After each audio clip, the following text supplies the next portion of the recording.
All right, guys, Dr. DeMaio back here in the Iron House, my home gym. Again, caveat, if you have any real problems, come see a real doctor in real life. Don't take advice from people off the internet. Even better, if you're in Southwest Florida, come see us at Family Foot and Leg Center. Check in with me, make an appointment anytime. So I'm going to talk about something that I go over with my patients literally every single day, which is shoe selection. What shoe should I wear? Are my shoes good? How much money should I spend on my shoes, etc. So I always kind of give this speech at first. The shoe is the only thing that you're going to wear that really is more functional than fashion. Everyone is pretty much guilty. We go in the shoe store, we pick the shoe that we think looks cool, or the one that we think is pretty, or the one that we think looks nice, and we buy that. And it's a little bit different than a shirt or pants or a dress or whatever else we're wearing, because it actually will affect your function. It will affect your body significantly based on the shoe that you have. So with that said, the amount of money you spend on the shoe does not necessarily mean it's a good shoe. Really, the most important thing is that your footwear matches the activity that you're doing. The tool, meaning the shoe, matches the job that you're trying to do with it. Again, you wouldn't try to take a dump truck to a racetrack. You wouldn't try to tow a boat with a Honda Civic. Same concept with the shoes. So a lot of people get themselves into trouble when they're using the wrong tool. They're using the wrong shoe for the wrong activity. And when you do that, all it does is generally increases the demand on your foot, your leg, your knee, your hip, your low back to do the activity that you're doing with the wrong shoe. So again, you couldn't build a house with just one hammer, right? You would need a lot more tools than that. So again, we'll go through that as we go. So again, with the shoe, matching the activity that you're doing is very important. So a big one, especially here in Florida, sandals. Sandals are for the sand. So if you're going to Costco and you're going shopping all day, or you're going to Las Vegas and you're going to be walking the strip, or you're going to a convention and you're going to be standing all day, sandals probably not your best option. Again, the sandal for the sand is going to increase the demand on your foot. Even if you say it has a little bit of support, it doesn't have much. So that's going to ask your foot and ankle to do a lot of stability work to maintain your posture and to help progress you through the day. There are some sandals that are a little bit better than others. Those are FitFlops, Vionics, Spencos, things like that. Those are a little better, so that's kind of the best of the worst. But if you're going to be on your feet all day or a long time, sandals generally not my first choice. So I'm going to go kind of from least supportive to most supportive. So sandal, probably the least supportive. Next option is a barefoot shoe. These are actually mine. These are what I call pocket shoe, because you could roll it up and put it in your pocket. So same as the sandal, it's not going to give you really any foot or ankle support, which is great if you're trying to strengthen your feet and help improve your foot strength, kind of increase the robustness and the durability of your feet over time. Again, you just want to be careful how you break into these, and we'll talk about that in a future video.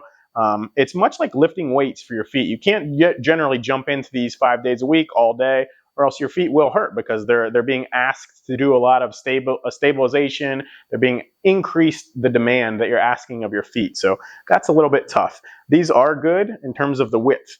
And again, the right shoe and the right size is probably the most important thing. So again, not very supportive, but good width. Next, we'll get to a running shoe. This is my running shoe.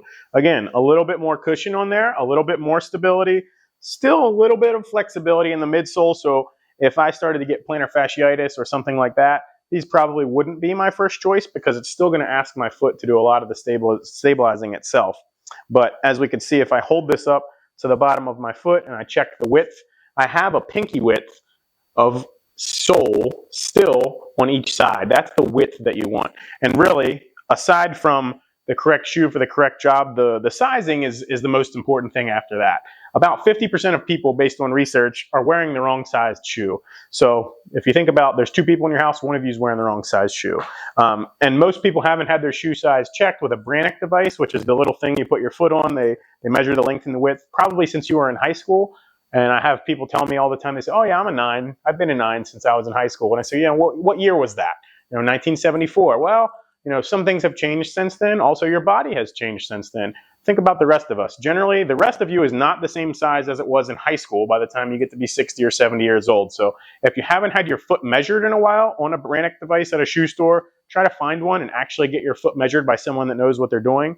Because if you've been in a 9 and really you need a 10 wide for the last 10 years and you get in a 10 wide, you're going to feel a heck of a lot better. So as we progress up the continuum, we went from a sandal to a barefoot shoe to a running shoe.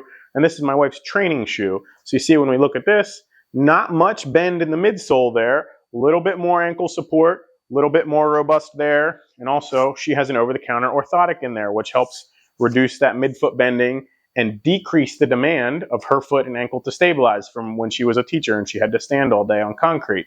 That's a little tough. A lot of teachers end up with hurting feet and coming to see me.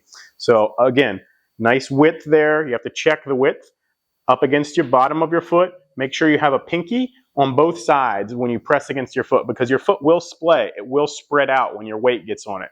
You should also have about a thumb from the tip of the shoe here to the tip of your longest toe. Some people that's the first toe, some people that's the second toe. But you should always check that as well. So again, a little bit more stability there. Going down the continuum again. Now this is a weightlifting shoe, an actual weightlifting shoe for Olympic weightlifting. You're going to see it has a heel. It's actually made of wood. So that's going to elevate your heel relative to your toe. Again, a lot of stability. It's going to have a little bit of bend in the toe, but not much there. A little bit higher ankle support. And again, this is going to have laces and crossing straps. So a little bit more support there. If you're going to a little bit more heavy weightlifting, particularly Olympic weightlifting, this is always a good investment rather than trying to do Olympic weightlifting in your running shoe. Again, not a great idea. And then we're getting into the most supportive. This would be a hiking boot. So you see there's not going to be much flex at all there. You're going to have a little bit of flex in the toe, no flex through the midsole, obviously a very high ankle support and a lot of arch support in there. So this is really going to immobilize your foot quite a bit.